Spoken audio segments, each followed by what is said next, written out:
74% of companies manage their sales commissions in a spreadsheet. And if that's you, you're in good company. But most of those spreadsheets are held together with duct tape and prayers. Look, I've been in corporate finance for over 20 years, and 3 of those years I was a CFO, and 15 of those I spent building commission models. I think I've calculated that I probably made 43 of them at 8 different companies over the years. And this is the first time that I've built one completely from scratch with no deadline pressure using modern Excel techniques. And I'm giving it away for free. Here's what this calculator does. It handles multi-tier commission plans with different rates at different quota levels. It tracks primary reps, support reps, and manages all of them in one system. And you can go from raw CRM export to finished commission statements in no time, all right here.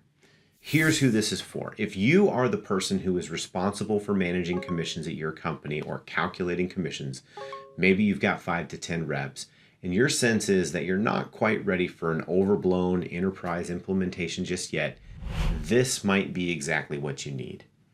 In this tutorial, I'm going to show you how to use it, how it works under the hood, and where even the best spreadsheet has its limits. Let's get into it.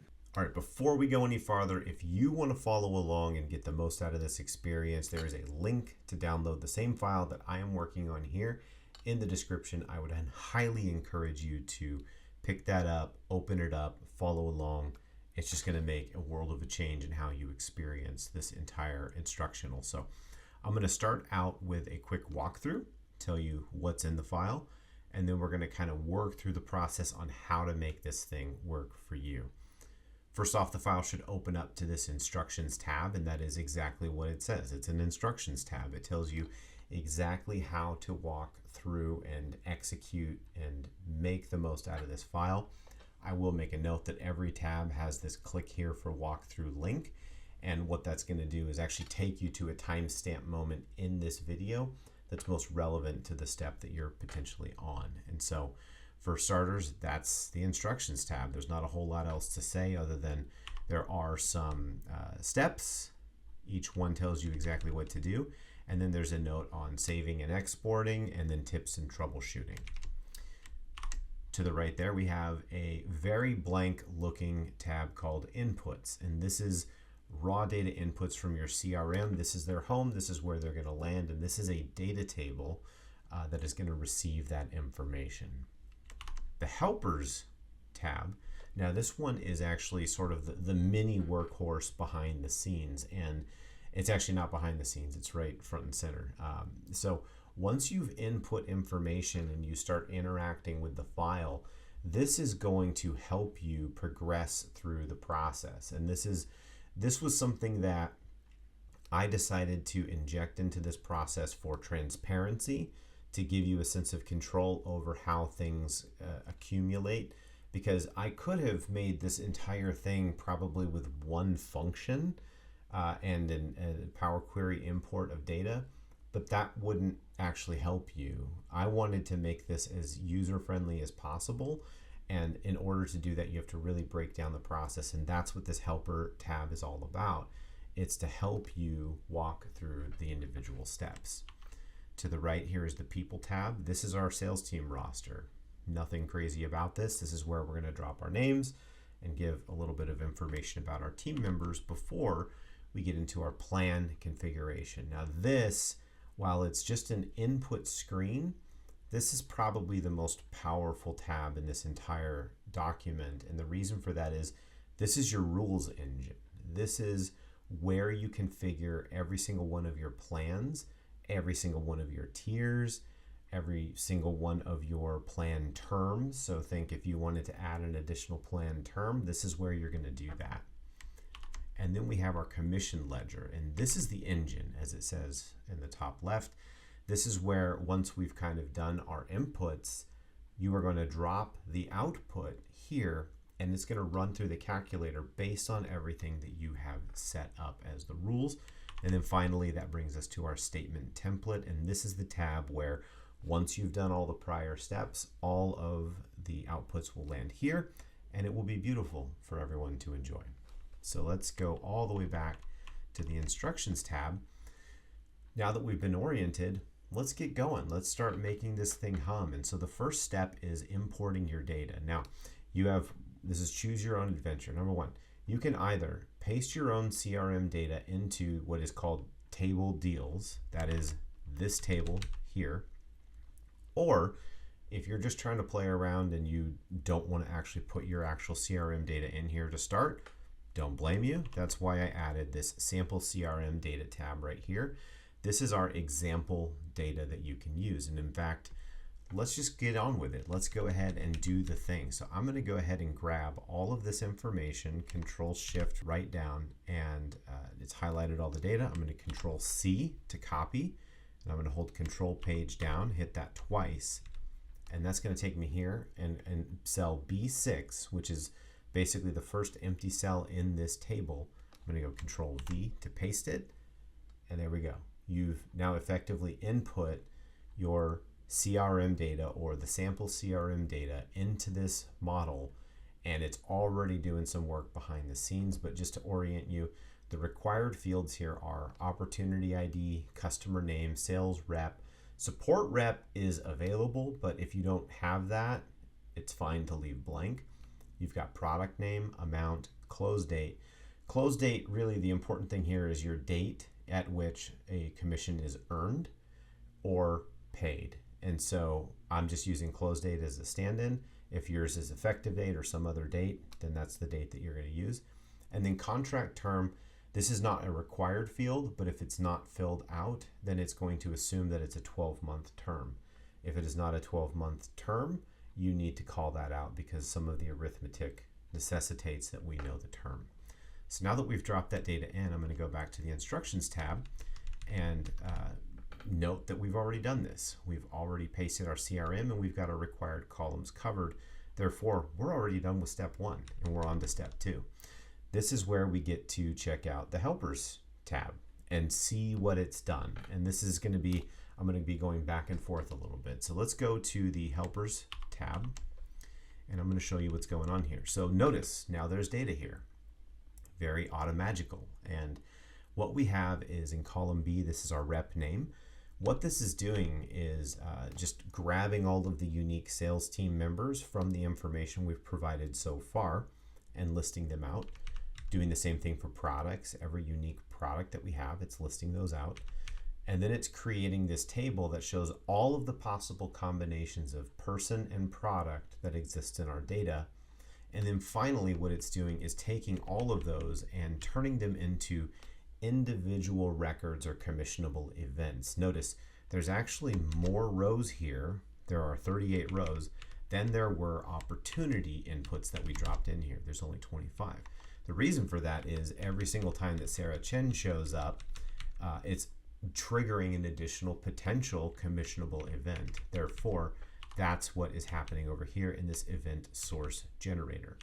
Note that this chart the chart source data, there's not much that we're going to actually do with this. This is more of a visibility thing, and this is going to power the charts on the statement template tab, but nothing to do about that right now. Let's go back to our instructions tab and note that we've already done this review. I walked you through all those things. That was more of an informational step. Now what we do is we're ready for step number 3, and that is where we go to our people tab, and what it's asking us to do is to copy the rep names from the helpers column B, paste it into the people table, and then we're going to assign them a title and add any manager names that may exist and then flag what they are. And note that you're only going to add the manager name if it's somebody who is eligible for commissions, because then they're going to show up in the engine. So first thing, we're going to go to our helpers tab, highlight this information here, copy, and then control page down to our peoples. And I'm just going to paste that right here, but I'm going to paste values because that was a function. ESV enter, paste special values, and there we go. Now we have all of our reps. So this is actually an AE, this is an AE, and this is an SDR. Notice we're just giving them their name. And let's just pretend that we have a manager who is overseeing Alex and Maria. That's going to be Frank Rizzo. Control enter to apply down. And neither of these are managers. nor is Sarah. So we're going to mark an in there. But we want Frank. Frank is eligible for commission, so we're going to go ahead and put his name down here. Perfect. And we're going to call him manager. And he is a manager, as we said. And that's it. That's all we need to do on this tab. And now if we go back to our helpers column, notice this is sorted in alphabetical order, and Frank has been injected right there on this list. So now it's recognizing, hey, we got a new team member. We need to take that into account. And he has also been added to this plan design schedule right here as having potential commissionable implications. Same thing with the event source generator. He's listed down here. Wonderful. Let's go back to our instruction tab because we're already on step 4. Let's go. So what it's asking us to do is now start working on the plans tab. And so first thing that we need to do is copy our rep and product combinations. That's helper columns F through G. And we're going to paste that into the plan rules table.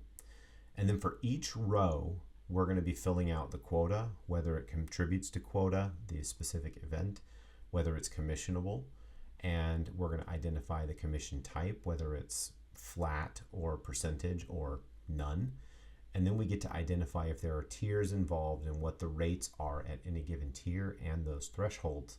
And then finally, we have to wrap up with an effective start and end date. So this is the most manually involved part of the process, and rightfully so, because now we're configuring our calculator. We're really spelling out who gets paid, where, when, why, and how. So the instruction was to grab this list, copy, and go over to our plans table. And notice it says paste plan and product combos here. We're going to go Alt ESV, enter, paste special values, and there we have it. Every possible commissionable event type has been outlined. Now we just have to go in and fill in the details. So I'm going to tell you that Alex has a $250,000 quota, and you have to put that on every individual row. There's different ways of going about this. I chose the path of least resistance, which means that we just need to make sure that that's consistently input here. Frank has a $500,000 quota. Maria also has a $250,000 quota. And Sarah has no quota. I'm just going to leave it blank. Now, what we need to be paying attention to now is this combination, the name of the rep and the product. And we have to indicate whether this specific instance, as it shows up in the data, either contributes to the quota, is a commissionable event, and then if it is commissionable, what's the commission type? Then we get to spell out the rate, that is the base commissionable rate, whether a flat fee or some percentage basis. And then if you have tiers, you can set the threshold for when tier number 2 starts, tier number 3 starts, and then once you're in tier number 2 or tier number 3, what those rates are. And then we have to spell out what is the effective start and end date to these specific instances of commissionable events. And again, that's important where if there was a plan change at the end of Q1, you could put an effective end date at 3/31 and then have a new start date at 4/1, and it would pick that up with the new plan rules. So something that I wanted to work in to make this last more than one cycle. So let's just go through it. I'm going to say that for Alex and Maria, actually, just to make things easy, I'm just going to go ahead and highlight all of this, and I'm going to put that this is a yes, and all the things are yes. And then for commission type, I'm going to go ahead and say that these are all percentage. There we go. Now we can change the things that are not those things. So for example, I want to actually say that professional services do not contribute to quota. There we go. That's an N for that. It's an N for this, and it's an N for Maria, and it's going to be an N for Sarah. There we go. Now, is it commissionable? So we just said whether it contributes to quota, but is it commissionable? For Frank, I am sorry to say that no, Frank does not get a commission on these things, nor does Sarah. So wah wah, you do not get paid. Now for the commission type. You're going to get a percentage basis for everybody except for Sarah Chen, we're actually going to set her up with a flat amount for her items. Let's go ahead and apply that down. Actually, this one's a none. And then I'm going to take that none and I'm also going to apply it to Frank because he does not get paid on professional services. Now we've got the basic rules. We know when people are getting paid, when something is counting towards quota, and how they're getting paid, but not what they're getting paid. So let's go ahead and just outline here. I'm going to say that for all of these, I'm just going to, again, make it easy. It's going to be 15%. And for this, it's going to just basically be a blank because you're not getting paid anything. On professional services, I want you to get paid 5%. Frank, you're only getting paid 5% for anything that you are the manager of. And then Maria, you're also getting 5% here. And then for these flat items, I'm going to pay out, let's say 150 for each of these. That's a 0, and this is 150, not 15, 150. Beautiful. I'm not going to go out to 3 tiers, but I am going to add a second tier, and I'm going to make that effective at 80% for Alex and Maria. We're going to go 80%. Copy that down for Maria, but we're not doing additional tiers on the professional services because we're not trying to really encourage those. It's a low margin product, and you're going to get paid a flat rate for each of those. And let's go ahead and say that for tier 2, if you exceed your threshold, we're going to give you 20%. There we go. Copy that, copy that, copy that, copy that. And that's really all I wanted to configure here outside of the effective start and end date. So here we're going to say 1/1 enter at the beginning of the year, and the end is 12/31. Just going to plan for a full year. Let's drop that down. And just like that, we've done the hard part. We've configured all of these plans. We've got the effective start and end date. We know if it contributes to quota. We know what quotas are. We know whether things are commissionable, what the percentage or rate, flat rate or otherwise is set up. We're ready to go. So let's go ahead and go back to the instructions tab and see what comes next. This is, now it's time to generate our commissionable events. So on the commission ledger, we're going to go back to our helpers tab, grab all of the event generator source data. We're going to copy that and we're going to paste it into the commission ledger table. So let's go ahead and do that. I'm going to go to the helpers tab. Right here is our event generator source. It has all of the relevant information that we need. I'm going to copy this. I'm going to go down to the commission ledger, and right here I'm going to go Alt-ESV enter, and ta-da! All of the information that we have configured up to this point is now taken into consideration in this calculator, and it is calculating and grabbing all of the relevant information, and it is laying it out clear as day so that you can walk through and have all the auditability that you need for every commissionable event and say, this is what you got, this is what where it landed in the threshold, this is how you're adding up, this was the effective tier that was in place. And there's actually nothing else to do here because all the hard work is done. Now we can just go to our statement template, and it's still blank because now we have to identify who we want to see the report for. So this is dynamic. It's going to update based on what we've keyed into this point. I'm going to go with Alex, and would you look at that? It's already done. It populates everything. So let's take a look here and marvel at our work. What it's doing is right now we've got the commission statement. I'm saying start date, end date. This is the entire year. Therefore, it's going to show not only year to date, but it's going to say the period that you're reporting on. This is all the information. If I only wanted to see January, for some reason, I would go 1/31, enter. And now it's going to show you the period in question, and up to the end of that period as a maximum, it's going to show you the year-to-date configuration there. And so if I wanted to just see February, I go 2/1, and then I'm going to go 2/28. Now it shows specifically for February what we did, and then year-to-date what we had done, right? So there's your 34,025, here's your 34,025. And if we wanted to see March, which is probably what we would be doing if we only have data up through March, we're going to go 3/1 and then 3/31, and there you go. This is probably the most realistic snapshot here because as you progress through the year, you run your commissions, you set it up. Now this is for the prior month. For this period, you got this much in commissions, you made this many bookings, or that many bookings, that much value in bookings. Here's the breakdown of that. This number ties to this number. This count ties to that count. Your year-to-date attainment, you're crushing it. This is amazing. Let's see how Frank is looking. Frank is also crushing it because his team members are crushing it.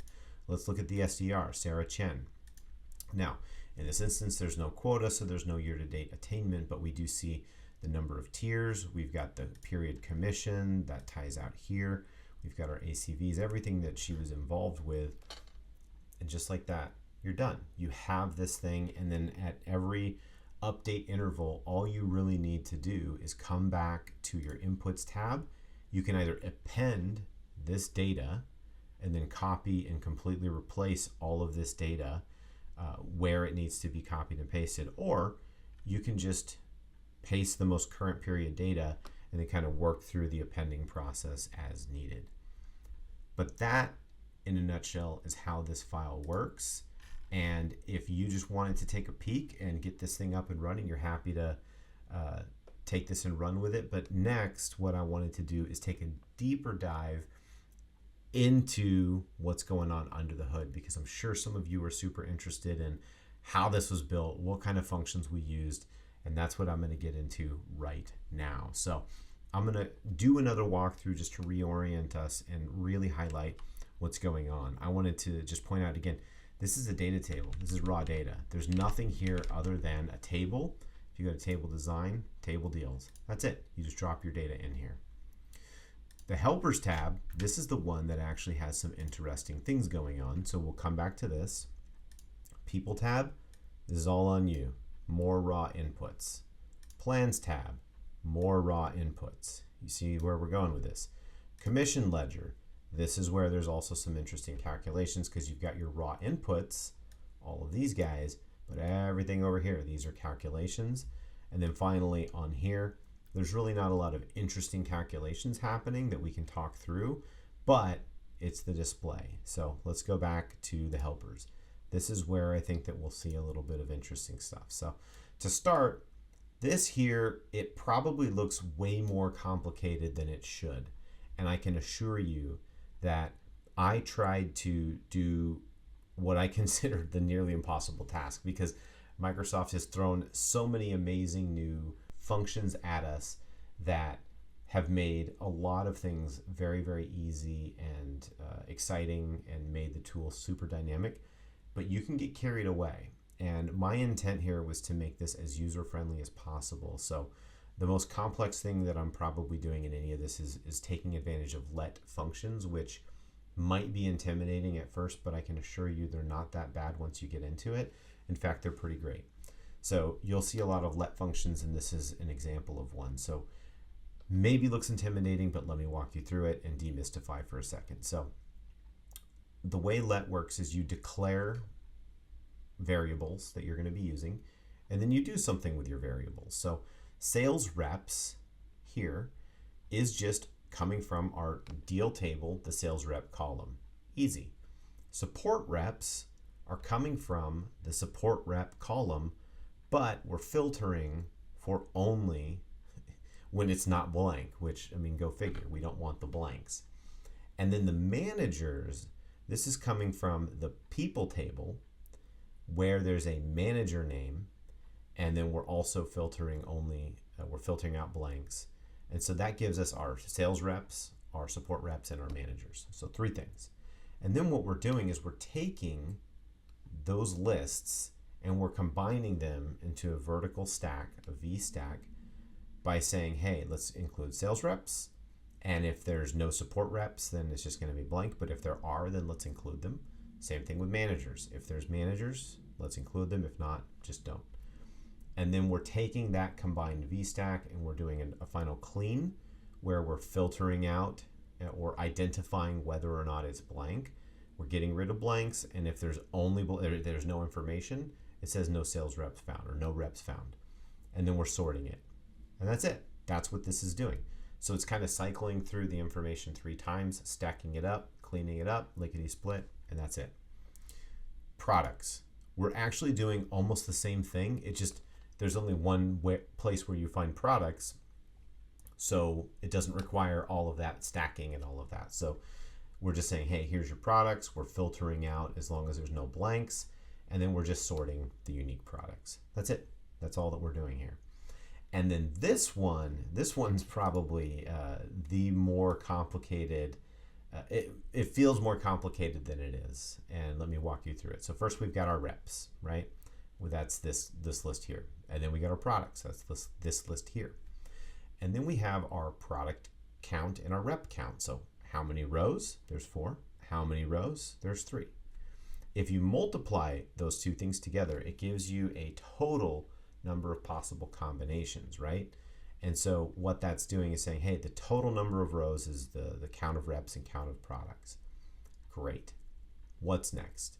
Now we need to create these 2 indexes that we're going to use to create our combinations to match and create this layout here where we're going Alex listed 3 times because there's 3 products, Frank listed 3 times because there's 3 products, etc., etc. And then we're cycling through each of the products for each of the people. That's what this is doing. It's basically saying, hey, take our rep index and given the number of total rows, what we need to do is create a sequence where it repeats each number, the number of times that there are products. So it's going to be 1, 1, 1, 2, 2, 2, 3, 3, 3, etc. And then the opposite, not the opposite, but what's happening in the product index is it's saying, okay, we know that there's a 1, 1, 1. So we need to go now through each of our products and say 1, 2, 3, 1, 2, 3, 1, 2, 3. So it's creating a combinations of 1s and 1, 2, 3s, 1 and 1, 2, 3, because, or 2 and 1, 2, 3. And that's how it does this unique matching. And then we just smash those 2 things together with an H stack, and that produces this output. Hopefully that wasn't just more confusing than it needed to be, but the way you can play with this, since you have access to the file, is just isolate these specific things and make those your output. Like change this to just say, I just want to look at the rep index and see what the output is, and you'll see. From here, we have our event generator source, and this one is actually pretty cool the way that it's laid out. And again, it looks more complicated than it is, but there's just a few more declarations. So we know we need to know our opportunity IDs, our customer names, our close date, sales rep, support rep, product name, the term, and then what we're doing with the term is identifying the ACV, and then we're naming the ACV, right? And then we have a lookup for our managers if there's a manager involved. And then what we're trying to do is create this mashup of the different roles and whether or not they line up with what could be a commissionable event. And so we're stitching together events. So we have all of our AE information, and then we have all of our SDR information, and then we have all of our manager information. And once we've gone through that P1, P2, P3, the 3 different scenarios, then it's going to combine those in a vertical stack, and then it's going to create this filter to make sure that everything is good. And if nothing's found, then no deal's found. But that's it. Like, that's really all that we're doing, is creating this unified commissionable event log, and that is what is going to fuel the rest of the engine. I am happy to come over here and take a peek and show you these things, but there's really not a lot of exciting stuff going on. This is just what's populating the chart. So this is grabbing from the statement template the name that you input. It's grabbing the statement start and end date. And then we have this, which is going to look at, if I can get my cursor here, just a sequence of all of the individual measurement periods or months based on the start and end date that we've provided. And then you're getting a label, and then it's creating this sum of each commission depending on where it falls in the year. And then you've got this cumulative total, which is just a running total of this thing. That's it. And that is fueling all of this stuff. Okay. Let's go back to actually now that we've actually gone through most of this stuff in the instructions, the only other places where there's interesting calculations happening happens on the commission ledger. Once you take that event generation here, now it gets filtered into the big calculator, the engine of the whole thing. And so let's take a quick walk in the park through all of these. So first one, job title. There's nothing spectacular about this. It's just looking up who the person is on the people table.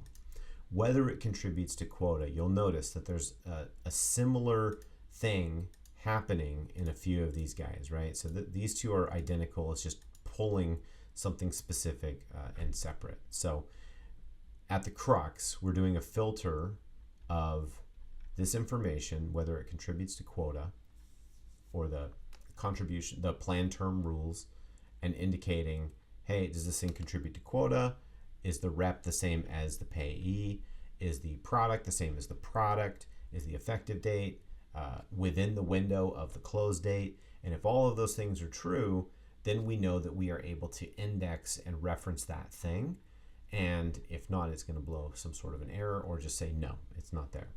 So it knows based on this combination of who the payee is, what the product is, what the date is, whether it contributes to quota based on what we've configured here. Same thing goes with commissionable. It's looking at all the same stuff. If we jump ahead to the quota, it's using the same formula. It's just doing that.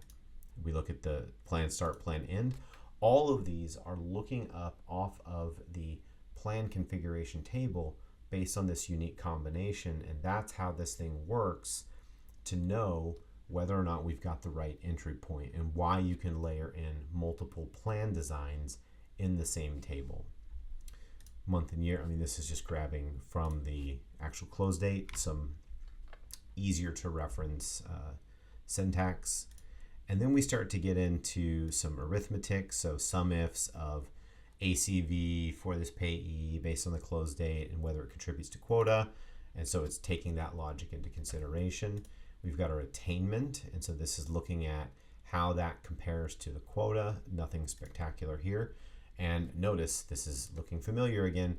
We're going always back to the plan design to see, okay, where does this fall and what should be the applicable rate for tier 1, where's the threshold, what's tier 2, what's tier 3, and then we start just combining the results of all of these things to say, okay, is it a flat rate or is it a percentage basis, and if so or if not, what do we need to do here? So it's doing all of these comparisons to see where were we, where are we, and what rules should we apply.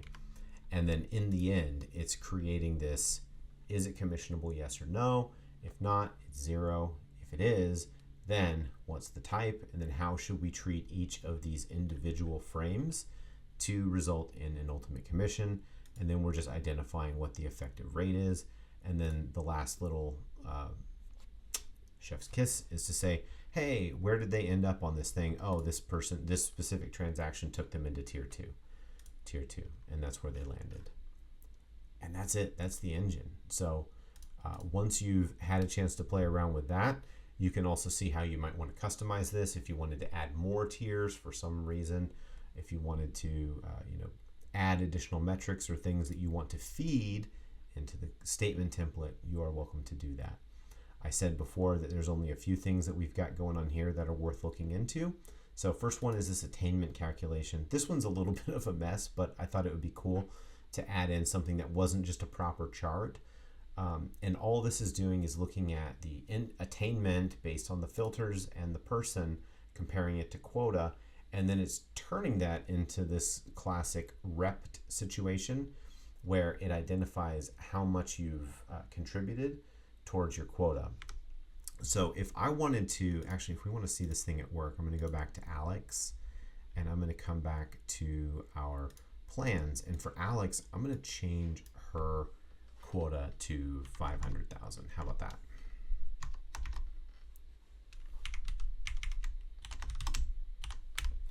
And now let's go back and you see now it shows that she's at 68% attainment. And that's because what it's doing is saying, oh, now her quota is higher. So that performance is no longer 100 and whatever percent it is, it's only 68%. which this early in the year, that's still incredible. So, and then this chart is just a classic combo chart, again, feeding off of the information in the helpers tab.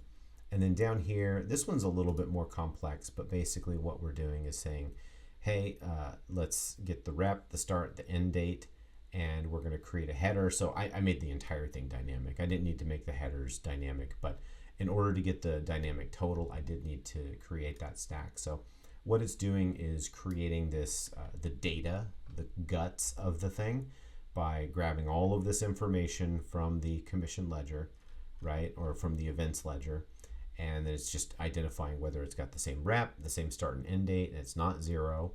And then we're creating our footers, and then we're doing an H stack and then a V stack to smash it all together, and then ultimately create this just expandable dynamic view. And if you want to print this out, just make sure that your edges are set up, and you can go ahead and send it to ship.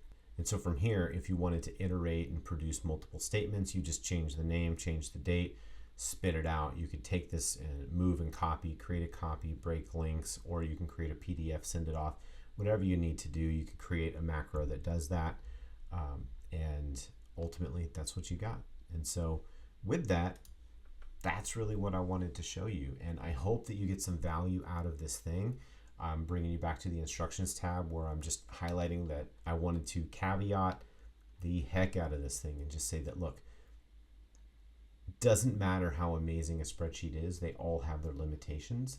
And when you're dealing with people's compensation and sales commissions, you have to know that there are a lot of shortcomings. And so I laid some of these out here. It's like, look, you're going to have to be either manually copying and pasting data every time, or set up your Power Query in a way that you're getting that information properly.